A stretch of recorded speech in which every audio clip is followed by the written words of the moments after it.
என் மனம் நிறை நாட்டுமக்களே, சர்வதேச யோகக்கலை தினத்திற்கு இன்னும் ஒரு மாதத்திற்கும் குறைவான நேரமே இருக்கிறது.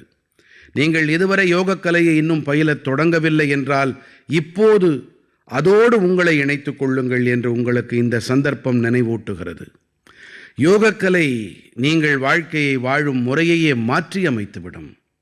நண்பர்களே, 2015ஆம் ஆண்டு ஜூன் மாதம் 21ஆம் தேதியன்று யோகக்கலை தினம் தொடங்கப்பட்ட பிறகிலிருந்து இதன்பால் ஈர்ப்பு அதிகரித்து கொண்டே வருகிறது. இந்த முறையும் கூட யோகக்கலை தினம் தொடர்பாக உலகெங்கிலும் மக்களின் உற்சாகமும் உவகையும் தெளிவாக காண முடிகிறது. பல்வேறு அமைப்புகள் தங்களுடைய தயாரிப்பு பணிகளில் ஈடுபட்டு வருகிறார்கள். கடந்த ஆண்டுகளின் காட்சிகளெல்லாம் மிகுந்த உள்ளெழுச்சியை ஏற்படுத்தும் வகையில் அமைந்திருக்கின்றன. பல்வேறு நாடுகளில் ஒரு சமயம் மக்கள் யோகக்கலை சங்கிலித் தொடரை உருவாக்கினார்கள், யோகக்கலை வளையத்தை ஏற்படுத்தினார்கள். இப்படி பலவிதமான காட்சிகளில் ஒன்றாக 4 தலைமுறைகளைச் சேர்ந்தவர்கள் இணைந்து யோகக்கலையை பயின்றதையும் நாம் பார்த்தோம். பலர் தங்களுடைய நகரின் பிரபலமான இடங்களை யோகம் பயில தேர்ந்தெடுத்தார்கள்.